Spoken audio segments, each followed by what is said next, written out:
Hello, Rough Rider Nation, and welcome to the Rider Report, the ins and outs of Yavapai College athletics. Today we're happy to have and an honor to have Mrs. Lynn Merritt, and we'll go over her credentials here in a little bit. Mrs. Merritt, thank you for being here. You're welcome. Happy Thank New you Year. For asking. Same to you. Appreciate it. Well, I want to read it because I want to get it right, and then you can correct it as I go. Mrs. Merritt is a Rough Rider through and through.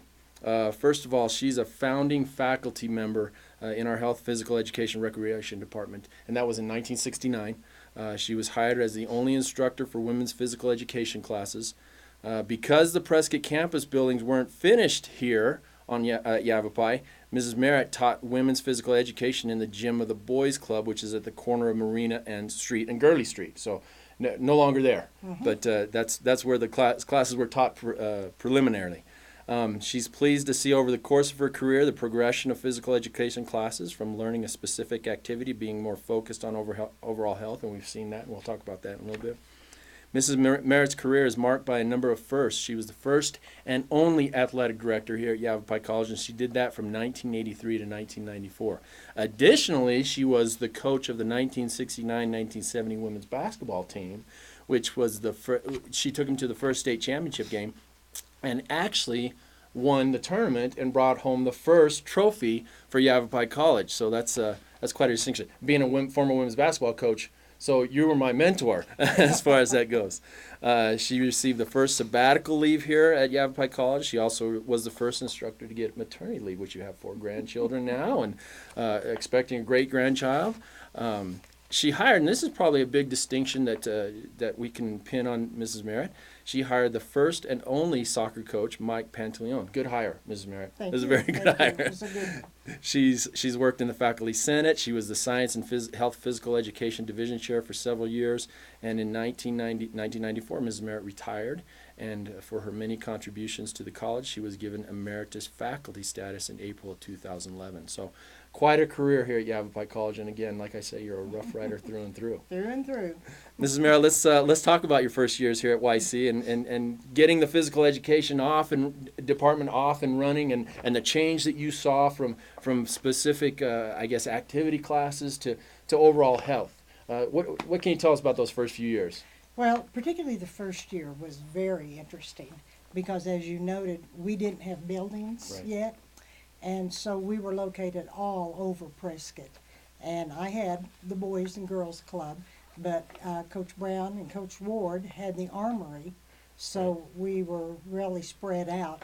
But the thing that was so interesting about that is the college bought an old school bus, and they would take students around to each of the buildings. Wow. We even had classes out at the VA Center. I'll be darned. And the bad thing was the bus didn't run half the time. Of course. So the kids would end up pushing the bus all over town to get to class, and you just started whenever the bus came. Whenever it came. So it might be 10 or 15 minutes or half an hour later, or some days the bus didn't even come. I'll be darned. So you just learn to be very flexible. Right. But we had a requirement for all females had to take physical education. All males had to take physical education unless they had been in the military or had some other way that they got out of that. So we saw all of the men and women students among the 3 of us. Right. So it was very interesting. One thing that was really fun is I taught my women tennis, and we would hit the balls up against the backdrop, which is pretty high down at the Boys and Girls Club. But if the students hit the ball too high, they would go over the backdrop and then roll all the way down to the steps of the courthouse. Oh, gosh. So after each class, I'd have to get in my car and go down to the courthouse, pick up the tennis balls, and we'd start all over. You should have made that physical education in itself. They should have went and got They that. should have. They could have run all the way down there. That's right. But the music department was upstairs at the Boys and Girls Club. Wow. And I play the piano, so every now and then I would run up and play the piano for the choir when Jim Burns was teaching. Wow. And it was, those first years was really a good experience because there was no territory among faculty or staff. Everybody just did what had to be done. Right. And you made the best of it, and that really helped get a good start for us. So we talked a little bit. It went from physical activity to overall health, and you saw that change, and probably oversaw a lot of that change. What can you tell us about that? Well, we just started evolving into more specific things that students wanted to experience. And so we got away from just the general physical education where we taught a little bit of everything, and then started opening up some of the tennis, golf, basketball, different classes like that to try to meet the needs of what the students were interested in. Neat. Well, and we've seen that change, and we've seen that change continue even today with the overall health and not necessarily doing the physical activities, but the overall health, the eating, the everything that goes along with it. If you could see the room where we first started a weight training class, you would really laugh. Well, I remember the weight room when I played back in the late 80s, what the weight room was like. So, well, Mrs. Merritt, you coached a couple of teams here at YC. You coached the basketball team, obviously. I know you coached softball. You were in charge of the dance team, if I remember. Any others that I failed? Volleyball. Okay, you coached volleyball. So you did it all. You coached that first basketball team. You've coached the first championship. What do you remember for that with that experience? That was quite an experience, but I have to correct the way it all happened. We had a lot of women that came out of high school that had played all the sports, and they just wanted to play something. And so I found out that the women's athletic group in the state had a basketball conference, and that at the end of the year they would have a state tournament. And we could not participate in the conference because we had to go through the process of getting invited to do that, but we could participate in the state championship. Well, I had a class at noon, and noon was the only time that the women could get together to practice. So Coach Brown said, okay, I'll coach them. And so he coached them during their practice, and then I took them to the state tournament. But the real funny thing was, you probably don't remember this because it goes way back, but women's basketball used to be 6 players, and they had a dividing line, and the guards didn't go past that, and the forwards didn't go past that. I remember that, yes. Well, that's the way that we anticipated that the tournament would be played. But Coach Brown didn't know that, so he coached them as if they were playing men's basketball full court. 5-on-5, right. We get to the tournament, and I start to put 6 women out on the field, and somebody comes up to me and says, no, we're playing experimental rules. We're playing 5-person ball instead of 6 full court. Wow. So Dave really gets the credit for putting the team on the court ready to go, and I got the credit for being there. But you had to make the game day change, though. Yeah. That's so neat. It was quite an experience. And that's the first trophy we won at Yavapai College? And I don't know what happened to it. I have not been able to locate it. I have no idea. Maybe it's in the tunnels we were talking about. One of our women may have taken it home. Who knows, I don't know. Right? Yeah, that'd be neat to see that again. So now, when you were here, when that started, that was the first trophy. That was the first tournament. I think we had rodeo at the time, and baseball, and men's basketball. Rodeo was first. Was first, okay. And we had some success there. We had some success. Well, we had a lot of rodeo people that came out of Mayer and Humboldt, and so they started that. We had one female on the rodeo team when we started. Wow. Her name was Dixie Richards. Dixie Richards. Right. And Dixie did a lot of other sports too, and ended up being a secretary to Dave Brown for a while. Oh, yeah. So she had quite a legacy too. Well, that's neat to talk about the old days. Let me see. In 1983, you took over as the athletic director. Was this a goal of yours? Was this a aspiration to be an athletic director? No. Here's the job. Please do it. My goal was to survive. I had been working with Coach Brown, who was the athletic director, and I was overseeing the women's sports. Women's sports were just starting to get a good foothold. You got to go back to Title IX. Right. And remember, in '72, Title IX said you can't discriminate, and what you do for your males, you got to do for your females. Right. And so that opened the doors for some change at Yavapai, and of course all over the nation.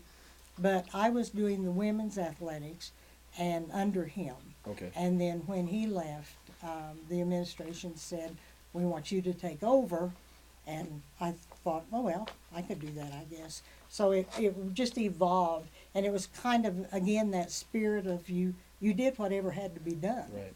So that just was a job to be Team done. player. You're a team player on as far as that goes. Now, during your time as athletic director, and I played during that time when you Right. when you, were the a athletic student. director. I was a student at that time, and then I got hired as an assistant coach at the same time. So, but during your time, you brought back men's basketball, which we won't talk about, but we brought it back after a few years hiatus. You introduced Prescott to men's soccer, and hiring Coach Pantaleone, and again, good hire. You brought men's and women's cross country to Yavapai, which produced 2 national championships for us. Those are significant events in Yavapai College history. What drove you to bring soccer and bring cross country and bring basketball back? What was the thinking there? Well, we were just trying to find what the students wanted to do, what the athletes wanted to do. But at the same time, we had to consider what was going on in our conference. Right. And we were kind of fortunate because the Maricopa schools were wealthier than our Yavapai school was. And so they were bringing sports in. And so we could go to our administration and say, you know, there's already a conference, there's already competition set up. All we have to do is to fund it, bring in the athletes, find a coach, and we're ready to go. The administration during that time was very supportive, and if you could justify what you were doing, they would pretty much give you your head to do it. I remember bringing in soccer. We thought of that for about 3 years, I guess, before we actually implemented it. And what was happening there, the conference was going away from football. Football brought in a lot of athletes, but it was very expensive. Expensive, yes. And there were not enough schools in the conference playing football to really have a good schedule. So you had to go out of state Right. if you wanted to compete. And so I got all of the eligibility sheets for all the sports from all the schools, and we kept looking at them, and soccer kept getting more, and soccer kept getting more. So I talked with the administration, and I said, you know, we really need to think about adding soccer. People would come and say, why won't you do football? Yeah. And I still get those questions, by the way. Yeah, it's too expensive. It's Yes. just too expensive. Yes. And soccer just kind of took over. Right. And so that's when we decided, okay. We were very fortunate because we were able to hire Coach Pantaleone a year before he Right. actually had to put a team on the I field. remember that, yes. And that really helped us get a good stronghold. And of course, he helped us get a good stronghold too, and kept that hold all these years. He keeps it going. Yeah. Now, then we brought on men's and women's cross country as well. Uh-huh. And again, I'm assuming that's the same kind of process. You looked at it and said, this is a good fit for the conference and, Right. and for us. And for us, and we could find coaches to do that. We also had golf and tennis, and I don't think that That's was right. on the list. When I was athletic director, we had 11 sports, Wow. and so we had quite a. That's a hefty load for It is. for an athletic director. And not to mention, I think you were the HPR chair at that time as well. I was a division chair So you- for science and math and physical education. That's quite a duty there. And then with cross country, we hired Julie Williams, who played for us also and was a multiple sport athlete. And Right. she brought us a national championship and multiple region championships and, Mhm. and whatnot. So it was a good time for athletics at that time. We were just really fortunate because we had not only good athletes that just came to us, Right. but we also were able to find good coaches. Right. Right. And that really, really helped a lot. Yeah, we've had some tremendous coaches here, and anyway, let's look back at your time at Yavapai College. What's your biggest athletic thrill during your tenure?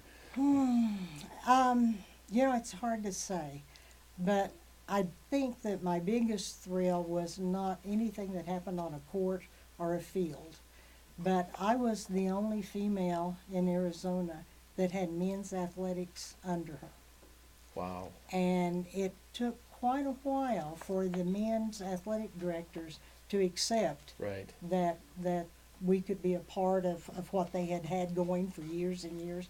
And of course, all the Maricopa men were really very cliquish. Right. I don't know if they still are or not. We Yeah, won't won't go comment there. on that. But it took a long time to open that up and to really be accepted. And so I think maybe that was something that I made a contribution towards. Absolutely. So was there, at that time, were there women athletic directors over Yes. the women's sports? Over the women's so there sports. just wasn't an overall women's athletic director that covered both? Yeah, and it was like we had, prior to me taking that position, the women's athletic directors answered to the men's. Right. He was the overall Right. athletic director. Wow. So you're a pioneer as far as that goes in the That's conference. right. So And- that's neat. And then I was a regional director for a couple of years also. I didn't know that. Mhm. That's good to know too. Mhm. Oh, you know. Well, that's neat. Well, for your accomplishments and your contribution to the success at Yavapai College, we've inducted you into the YC Athletic Hall of Fame. We're looking forward to that on January 21st. It'll be a luncheon. Thank you for your contributions. Well, you're very welcome, and thank you for carrying the torch. Well, I'm only trying to maintain what you created here. What any parting words here for the Rough Rider Nation about Yavapai College athletics? Well, no, just go Rough Riders. Absolutely, absolutely. Well, again, that Hall of Fame induction will take place on Saturday, January 21st at noon in the community room. Everybody's invited. There's a luncheon, and everybody comes for free food, right? So it'll be right here on YC campus, and this concludes this edition of the Rider Report. We want to make sure you follow us on www.goroughriders.com. Follow us on Facebook, on Twitter, on Instagram. We're trying to get out there in the social media world. So as always, like Mrs. Merritt just said, go Rough Riders.